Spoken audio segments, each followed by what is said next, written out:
오늘 우리가 볼 말씀은 사사기 12장 8절부터 15절까지의 말씀입니다. 제가 이제까지는 항상 추석과 설날 이런 명절 때에는 제사를 지내서는 안 된다는 얘기를 하기 위해서 그런 본문들을 선택했지만, 요즘 보면 제사를 지내는 가정이 많이 줄었어요. 어떤 통계에는 한 51% 정도로 나와 있던데, 제사를 안 지내는 건 참 좋은 일이지만, 시간이 남아도는 사람들이 이제 고향으로 부모님께로 가는 게 아니라 해외로 지금 나가서 고향의 부모님들이 더 쓸쓸한 명절을 보낸다, 이런 기사를 제가 본 일이 있습니다. 될 수 있으면 그렇게 되지 않기를 바라고요. 효도는 우리 하나님이 적극적으로 상까지 내거시면서 권장하는 그러한 성도의 필수적인 덕목이다, 이렇게 말씀드릴 수 있겠습니다. 오늘 우리가 볼 이 입산과 그 다음에 엘롯, 압돈, 이 세 사람에 관해서 간단하게 살펴보려고 합니다. 8절에 보면 그 뒤를 이어 베들레헴의 입산이 이스라엘의 사사가 되었더라. 그러니까 있다가 6년간 사사로 있다가 죽었는데, 그 뒤에 베들레헴의 입산이라는 사람을 사사를 세웠어요. 이스라엘의 사사가 되었더라 라고 얘기했는데, 그렇다고 해서 전 이스라엘을 다 다스리는 사람이란 뜻은 아닙니다. 그리고 여기 나와 있는 베들레헴은 우리가 잘 아는 예수님의 탄생지 베들레헴을 얘기하는 것이 아닙니다. 이 베들레헴은 북쪽의 스불론 지역에 있대요. 자, 그런데 잘 보세요. 이 사람이 이스라엘을 구원하였더라는 말이 없어요. 이스라엘의 사사가 되었더라는 말은 있지만 이스라엘을 구원하였더라는 말은 없고, 그가 어디에서 일을 썼다고 하는 얘기도 없습니다. 그러니까 하나님의 평가, 이 성경의 평가는 상당히 지금 중립적이에요. 선과 악에 대해서는 얘기하지 않습니다. 근데 베들레헴이 입산이 돼요. 이 베들레헴이 아주 적은 스불론 지역의 이제 성읍인데, 이 지역에서 베들레헴 입산이라면 베들레헴에서 가장 유명한 입산 중에서는 가장 유명한 사람이다. 참고로 옛날 우리가 예수님을 나사렛 예수라고 하는데, 이 고대 로마 예수님 활동 당시의 나사렛 지역에는 나사렛에서 예수라고 이름하는 나사렛 예수가 몇 명이 되었답니다. 그래서 이제 하나씩 더 붙이는 거죠. 나사렛 예수에서 요셉의 아들 나사렛 예수. 자, 그리고 요셉의 아들과 나사렛 예수라는 똑같은 이름을 쓰는 사람이 몇 명 있다 칩시다. 그러면 요셉의 아들이자 야고보의 형제인 나사렛 예수, 이런 식으로 점점 이름이 길어집니다. 왜냐하면 그것만 얘기해서는 알아볼 수 없으니까.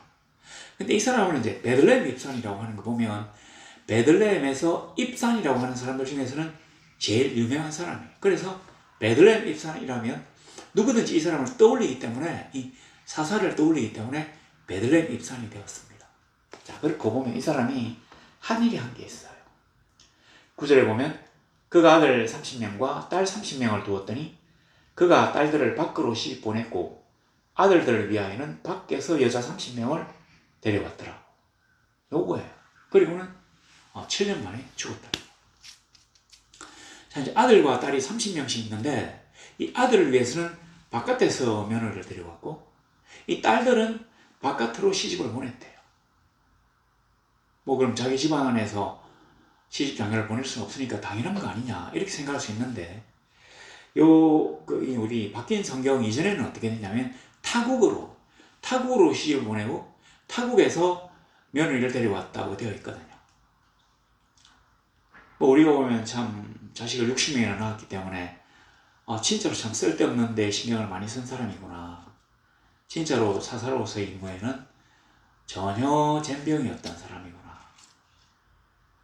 자기 집안의 부와 권세를 위해서만 열심히 했던 사람이구나 생각할 수도 있는데, 우리가 이제 이 사람을 아주 좋게 표현한다면, 이 사람이 30명의 자식과 30명의 딸의 혼사를 가지고 다른, 그러니까 타국이 아니라 다른 지파, 다른 족속들에게 아들, 딸을 이렇게 막 장가 보내고 시집 보냄으로써 결혼 동맹을 꾀했다고 하는 것입니다. 왜 이런 일이 벌어졌는가 하니, 그 입산의 윗대 사사가 바로 입다잖아요. 근데 이 입다 때 에브라임 지파와 입다가 싸워가지고 에브라임 지파가 42,000명이 죽거든요. 그리고 이 에브라임이 항상 말씀인데, 그 앞에 가면 그 기드온 때 또 뭐 그 암몬하고 싸울 때, 아니지, 암몬이 아니고 그 미디안과 싸울 때 왜 우리를 안 불렀느냐는, 이 약간 좀 억지성 막 트집을 잡으면서 싸울 뻔했는데, 그때는 요 기드온이 말을 너무 멋있게 해가지고 뭐 만물 포든지 껌물 포든지 뭐 이상한 소리 해가지고 이걸 다 해결하잖아요. 상대방을 좀 보호 비위를 맞춰줘가지고 이렇게 넘어갔는데, 일단은 이 사람이 약간 좀 성격이 좀 이렇게 좀 당직했는지 그런 걸 잘 못해가지고 붙었어요. 그러니까 길랏 사람들이, 지파도 아니고요, 길랏 족속들이 에브라임이라고 하는 이제 상위단체, 거대한 지파와 붙어가지고 42,000명을 죽이는 뭐 이런 일이 벌어졌어요. 그러니까 요 입산이 생각할 때는, 이 지파들, 이스라엘 12지파들, 그리고 이 뭐 70개 이 시족들, 이 족속들이 서로 경쟁하고 질시하지, 뭔가 우리가 다 같이 하나님을 믿는 이스라엘의 자손이라고 하는, 형제요 자매라고 하는 어떤 이런 그 공동체성이 좀 약해졌다, 이렇게 본 것입니다. 그래서 나라도 이 자식들을 갖다가 막 이렇게 엮어가지고 좀 뭔가 우리가 다시 공동체성을 회복하는 일에 내가 기여를 해야 되겠다고 생각해서 아들과 딸들의 혼사를 이용해서 뭐 결혼 동맹을 강화했다, 이렇게 좋게 얘기할 수가 있습니다. 물론 요즘 기준으로 봤을 때 60명이나 되는 자녀를 낳았다고 하는 게 뭐 좋은 일인지 아니면 상당히 황당한 일인지는 뭐 생각해 봐야 되겠지만, 이 사람은 나름대로 이스라엘 민족을 위한 사사로서의 큰 일을 했어요. 우리가 다시 형제를 회복하자. 이래서 다른 지파들과 뭐 혼인동맹을 맺어가지고 뭔가의 공동체라는 것을 유지하려고 노력을 했다고 합니다. 자, 그리고 난 다음에 그가 7년 만에 죽었어요. 죽어서 베들레헴에 장사되었답니다. 보통 왕들이나 사사가 죽으면 뭔가 이 사람이 그렇게 나쁜 짓을 하기 전에는 자기가 다스렸던 지역에서 사사의 예로 장사되어요. 이 사람이 베들레헴에서 사사가 되어가지고, 베들레헴 입산이니까 베들레헴에서 통치하다가 베들레헴에서 죽었다고 하는 거죠. 그러니까 이 사람의 삶이 당대 사람들이 볼 때도 전혀 나쁘지 않았다고 하는 얘기입니다. 자, 그리고 난 다음에 뒤에 보면 우리가 이제 이 11절, 12절 이 두 절밖에 없는 이 사람, 그 뒤를요, 서불론 사람 엘론이 이스라엘의 사사가 되어 10년 동안 이스라엘을 다스렸더라. 서불론 사람 엘론이 죽음에 서불론 땅 아엘론에 장사되었더라. 그 앞에 입사는 60명의 자녀를 이용해가지고 뭔가 이 이스라엘의 공동체성을 회복하기 위한 혼인 동맹을 체결했습니다. 뭔가 민족이 더 끈끈해져야 된다고 생각했던 그 시절에 그 정책을 실행에 옮겼어요. 이게 이제 업적인데, 이 밑에 그 엘론은 아무 말도 없잖아요. 그냥 사사가 되어가지고 신종은 다스리고 장사되었어요. 그런데 우리가 생각할 때 비록 이 두 절밖에 없고 뭐 그냥 사사가 되었다가 10년 만에 죽었다는 걸로 끝이 났지만, 이 사람 엘론의 때 이스라엘이 가장 평화스러웠다. 이렇게 생각할 수가 있다는 얘기입니다. 가령 이스라엘 사람들은 서로 만나면 샬롬이라고 하죠. 샬롬. 여호와 샬롬. 여호와가 주는 평강이 당신에게 있기를 원합니다. 물론 여호와라는 말을 입에 올리진 않았어요. 자, 그런데 이 샬롬이라고 하는 이 말을 가장 완벽하게 이루어낸 사람이 바로 이 사람이에요. 아무 일도 없잖아요. 성경에 앞에 나와 있던 뭐 입다라든지, 그 다음에 뭐 기드온이라든지, 그 다음에 뭐 에훗이라든지, 그 다음에 뭐 아비멜렉, 바락, 드보라, 온니엘 이런 사람들은 외적과 싸워가지고 이스라엘을 회복하는 일을 합니다. 그래서 할 일도 많고 할 이야기도 많아요. 성경의 많은 장수를 차지합니다. 그래서 마치 큰 사사인 것처럼 여겨집니다. 그러나 백성들의 삶은 거기서 거기에요. 그렇기 때문에 전쟁이 있지 않고 너무 가령주구 때문에 먹고 살기가 힘들지 않고 또 뭐 홍수나 또 가뭄이나 또 메뚜기 재앙 같은 게 내려와가지고 자기네 옥식을 몽땅 다 없애버린 일이 아니라면 그때가 가장 평화로운 때입니다. 옛말에 또 있잖아요. 백성들이 한포고보 배가 불러가 자기 배를 두드리면서 있는데 자기 나라가 왕의 이름은 알지 못한다는 그런 상태를 가장 완벽하고 평화로운 상태라고 했다는데 여기 보면 아이고 이거 넘겼네요. 여기 보시면 스불론 사람 엘론이 사사가 되어 10년 동안 이스라엘을 다스렸더라고 되어 있는데 이 엘론이라고 하는 이름이 뭐냐면 약간의 설이 있는데 주로 옛날에 나온 주석글을 보면 엘론을 백향목이다. 그러니까 그 당시에 이스라엘 인근 중동 지역에서 가장 멋진 나무가 백향목이에요. 이 엘론이라고 하는 이름이 바로 그런 뜻이에요. 그리고 요 근래에 이제 나온 주석설에서는 이 엘론을 상수리 나무라고 하거든요. 그러니까 참나무. 도토리가 나는 나무가 이게 아마 참나무인 것 같은데 이 엘론이라는 뜻이 그런 뜻이에요. 상수리라고, 이 왜 상수리라고 하냐면 상수, 머리를 위쪽으로 든다고 하는 위쪽을 들어 하늘을 바라보는 그래서 상수리 나무래요. 다르게 얘기하면 참나무니까 나무 중에 진짜로 나무이고 또 상수리, 나무 중에서 가장 뛰어난 머리와 같은 나무라는 얘기입니다. 그래서 여기를 보면 이 사람을 굉장히 칭송할 수밖에 없는 이유가 뭐냐면 보세요. 11절에 스불론 사람 엘론 다른 수식어가 없어요. 이 엘론이라고 하는 이름이 머리, 가장 뛰어난 나무 이런 뜻이라고 하는데 스불론 사람 엘론이라고 했기 때문에 스불론에서 이 엘론이 이 사사에 있는 이 엘론이 가장 유명하기 때문에 다른 수식어가 굳이 않았단 말입니다. 위에 보세요. 위에는 지파가 아니에요. 이 아마 요 베들레헴도 그 스불론 지역에 있었던 모양인데 그 뒤를 스불론의 입산이라고 하지 않았잖아요.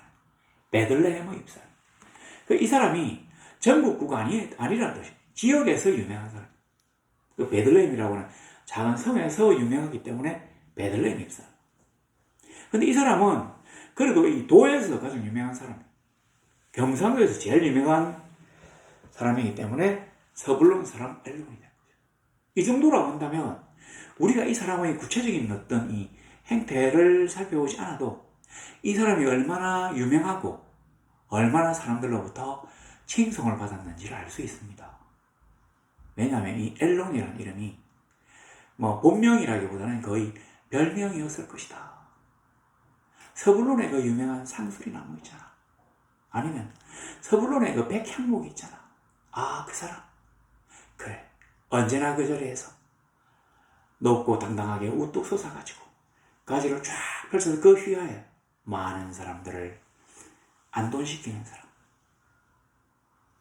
우리 민족과 이 나라의 태양 같은 사람.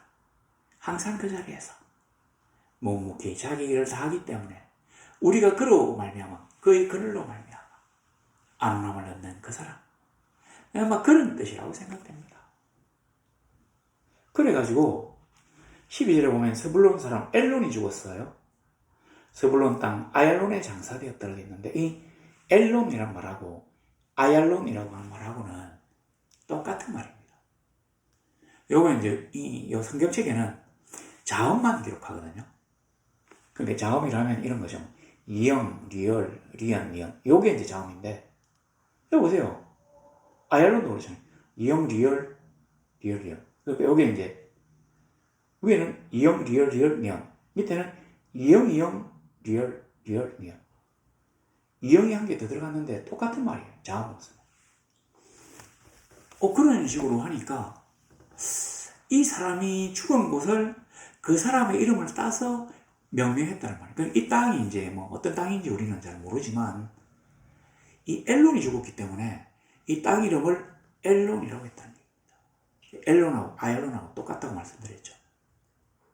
그러니까 이 사람이 죽은 곳을 기념해서 이 사람의 이름을 딴 지역을 만들었다는 것을 보면 이 사람이 얼마나 그 당시 그 죽음으로서 사람들로부터 애석해하고 그러니까 추모를 당하고 또 그를 기념하기 위하여 특별히 그를 기념하는 어떤 지역명을 만들었다는 것만 봐도 이 사람이 굉장히 멋있는 그러니까 이스라엘 가장 그 평화스러운 시기에 사사로서 아무런 흠잡을 데가 없이 잘 기여를 했는지를 알 수 있다는 얘기입니다. 그리고 그 밑에 보세요. 이 사사 압동이 있는데 제가 이 사람에 대해서는 뭔가 좀 좋은 얘기를 하기가 어려울 것 같습니다. 보니까 그 뒤를 이어 비라돈 사람 힐렐의 아들 압동이 이스라엘의 사사가 되었더라. 자, 비라돈 사람 힐렐의 아들 압동. 벌써 이게 그러니까 제가 말씀드렸죠. 나사렛 예수라고만 적어도 굉장한 거지만 사람들이 너무 많으니까 요셉의 아들 나사렛 예수. 더 많으니까 요셉의 아들이요 야고보의 형제인 나사렛 사람 예수. 요렇게 이제 점점 늘어난다고 말씀드렸죠. 여기 보세요. 비라돈. 지파도 아니에요. 이 비라돈이 에브라임 지파예요, 여기는. 근데 에브라임 지파의 비라돈이라고 하는 지역에서 압돈이라고 하는 사람이 많으니까 힐렐의 아들 압돈이라는 이름까지 덧붙입니다. 그 당시에 굉장히 유명한 사람은 아니었다는 얘기죠. 근데 더 놀라운 사실은 이 압돈이라고 하는 이름이 뜻이 뭐냐면 노예라고 하는 뜻입니다. 이 사람은 노예로서 출세해가지고 사사가 되었어요. 물론 사사는 자기가 마음대로 쟁취할 수 있는 자리는 아닙니다. 하나님이 그에게 주셨다고 생각합니다. 그런데 그 이름은 노예예요. 노예. 누가 자기 아들 이름을 노예라고 짓겠습니까? 그래서 이것도 본명이라기보다는 힐렐의 아들 압돈이 압돈이 노예라는 뜻인데 압돈이 아마 요 밑에 보세요. 15절에 보세요. 비라돈 사람 힐렐의 아들 압돈이 죽음에 에브라임 땅 아말렉 사람의 산지 비라돈에 장사되었더라. 이랬는데 아마 원문을 참고한다면 자 보세요. 에브라임 땅 아말렉 사람의 산지 비라돈에 장사되었더라. 죽은 사람은 아말렉 사람이 아니라 이스라엘 사람이에요. 근데 에브라임 땅 아말렉 사람의 산지라고 이게 무슨 말인지를 우리가 이해를 할 수가 없습니다. 아마 성경을 갖다 해석한 사람도 이걸 제대로 이제 해석하기가 어려우니까 이런 식으로 애매하게 갖다 붙인 게 아닌가 이런 생각이 됩니다. 하여튼 뭐 정확한 해석은 우리가 지금 하기 어려워요. 그런데 이제 성경학자들은 추론하기를 원래 이 비라돈이라고 하는 지역이 아말렉 사람의 땅이었다. 그랬는데 이 에브라임 지파가 아말렉을 공격해가지고 아마 이 아말렉 사람의 땅 중에서 비라돈이라고 하는 이 지역을 빼들어가지고 에브라임 지파가 살고 있었다. 그래서 아말렉 사람의 땅 중에서 에브라임 땅 비라돈이 되었다는 얘기입니다. 이걸 합치면 사실은 이제 아말렉 사람들이 처음에 아말렉을 정복한 게 아니라 처음에는 아말렉의 압제를 받고 있었다는 얘기죠. 일부 에브라임 사람들이. 그랬는데 이 에브라임 지파가 점점 더 강성해져가지고 아말렉을 꽉 억누르면서 상황이 역전된 것이죠. 그리고 이제 이 비라돈이라고 하는 지역도 빼들고. 그리고 이 사람이 요 힐렐의 아들 압돈이 뭐 힐렐도 그렇겠지만 아말렉 사람의 노예로 살지 않았나. 그래서 이름이 압돈, 별명이 그 노예에서 쌓였잖아. 우리가 로마에 보면 뭐 노예 황제 시절 이런 식으로 많이 하고 뭐 군인 황제 시절 얘기 많이 하잖아요. 아닌가? 그 페르시아의 그 사산조 페르시아인가 거기 보면 뭐 그 노예들이 술탄이 되고 하는 경우가 있잖아요. 막 그런 경우. 그래서 그 노예로서 사사가 된 사람 있잖아. 이래가지고 이름을 적었다고 생각됩니다. 근데 이 사람이 물론 뭐 전에 노예도 할 수 있어요. 하나님이 그에게 힘을 주시면 그가 얼마든지 출세해가지고 사사도 되고 요즘식으로 대통령도 되고 뭐 할 수 있는데 뭐가 문제냐면 14절을 보세요. 그에게 아들 40명과 손자 30명이 있어. 자, 아들 40명과 손자 30명이 있어요. 어디서 많이 본 기사 같죠?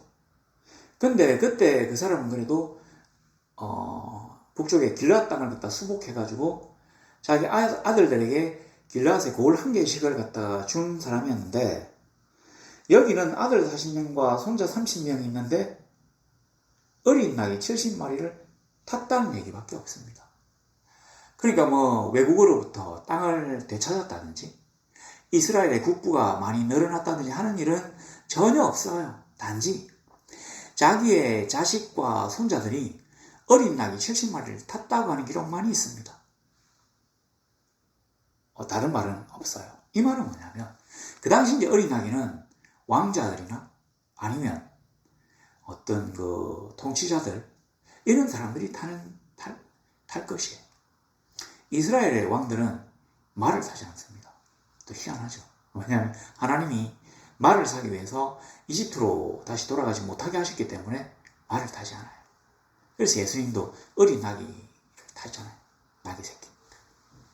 바로 그거가 똑같습니다.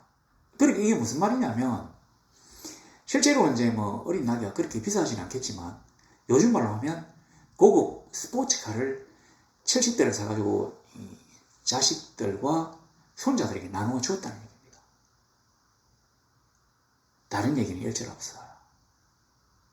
그러니까 다르게 말하면 이 사람은 노예라고 하는 비천한 처지에서 출세해가지고 하나님이 그를 사사로 세우셨는데 그가 가진 권세와 어떤 권력을 이용해가지고 어떠한 수를 써든지 70마리의 나귀 새끼를 살만한 재력을 마련했다고 하는 얘기입니다. 다르게 말하면 뭔가 좀 불법적이고 뭔가 좀 횡령과 가렴주구라고 하는 단어들이 떠오르는 일을 했다고 하는 것입니다. 물론 아주 심하게 한 건 아닌 것 같습니다. 그랬다면 이 사람이 비라돈에 장사하기 어려웠을 거잖아요. 비라돈 사람들이 너무 우리를 갖다 괴롭혔기 때문에 너는 여기에 장사될 자격이 없어 라고 할 수 있는데 그렇진 않았잖아요. 그렇지만 이 사람은 자기에게 주어진 감투를 이용해서 자기 집안만을 살찌운 일을 했습니다. 근데 놀랍게도 바로 이 압돈이 사사기에 나와 있는 가장 마지막 사사입니다. 이 뒤에 삼손은 이 압돈의 전 세대 사사예요. 지역이 다르거든요.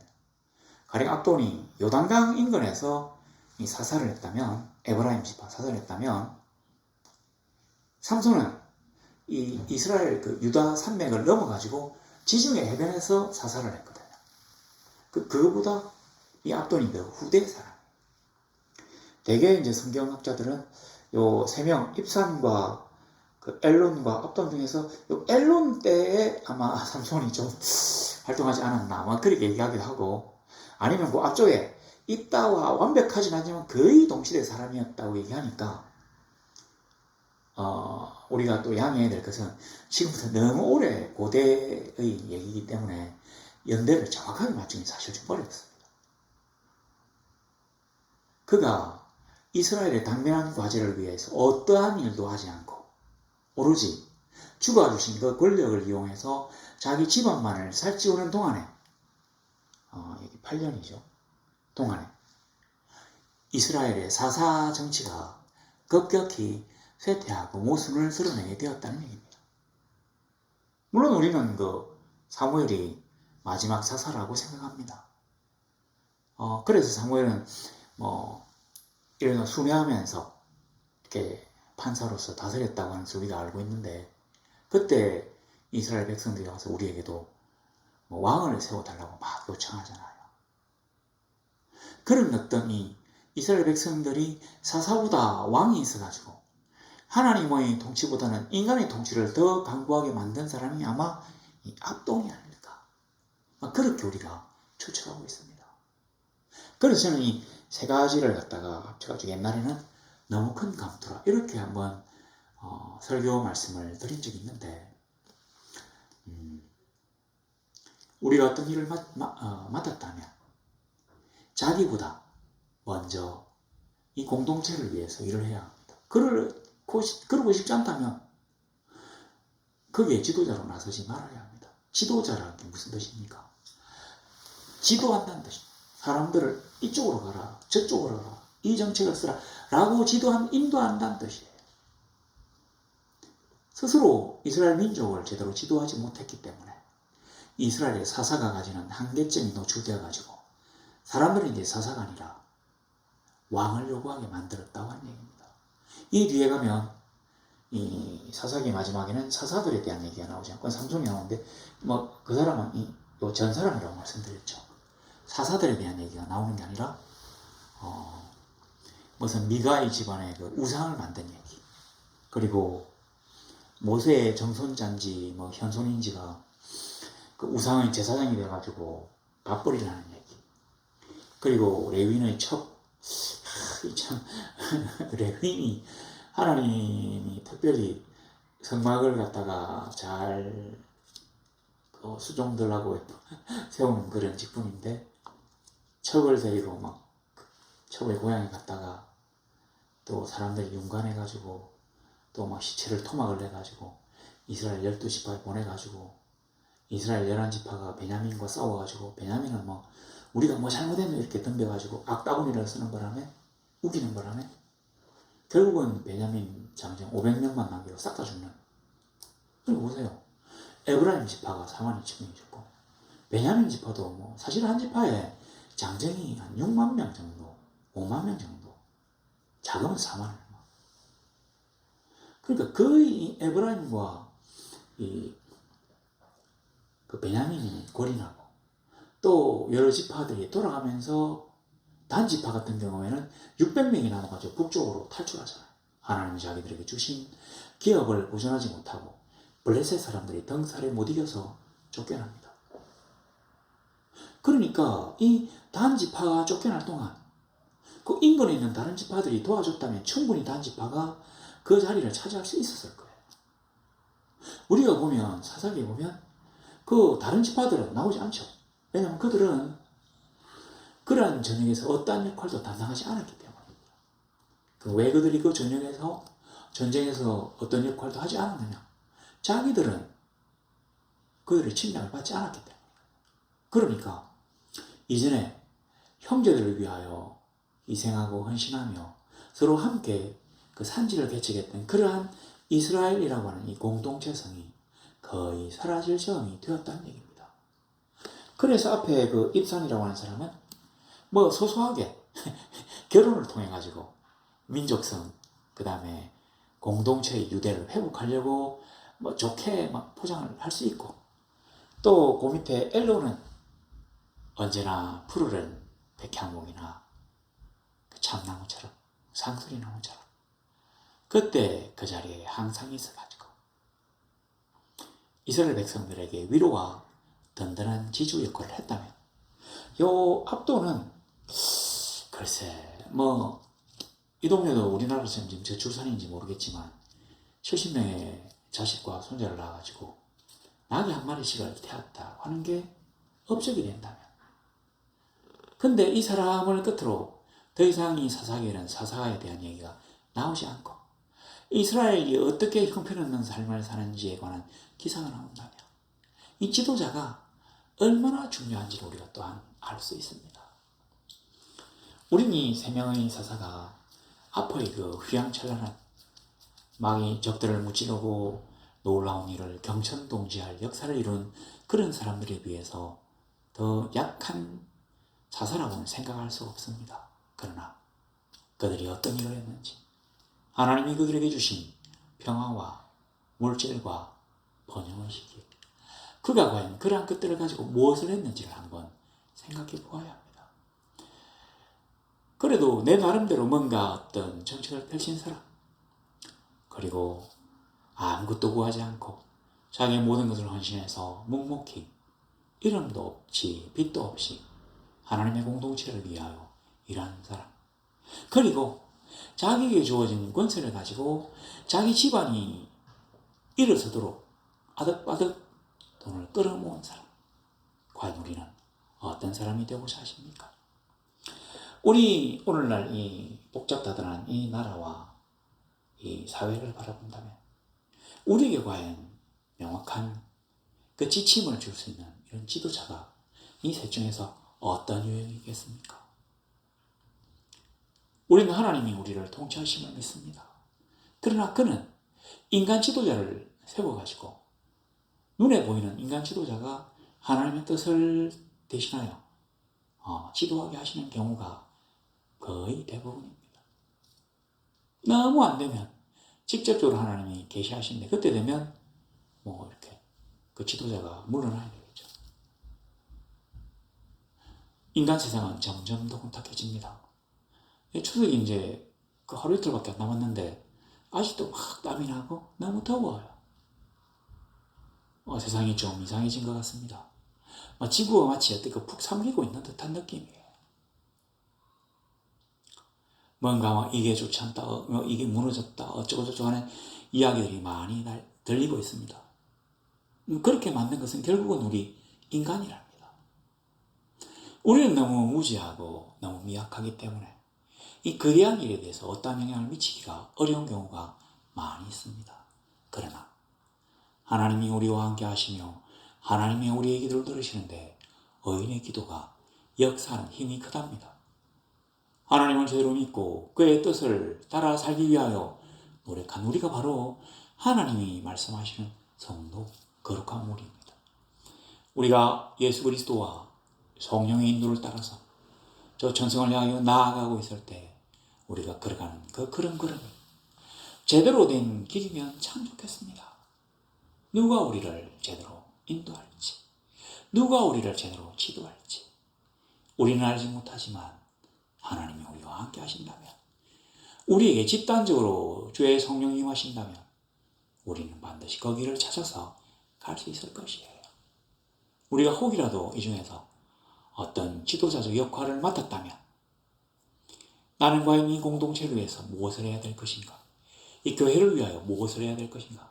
이 나라와 민족 앞에서 내가 어떻게 살아야 될 것인가를 한번 생각해보는 그런 시간 되면 참 좋겠습니다. 아름답고 멋진 하나님이 주신 그런 멋진 이 시간에 정말로 멋지고 행복한 시간, 가족들이 모여 서로 사랑하는 시간을 보내시기를 예수 그리스도 이름으로 간절히 소망합니다.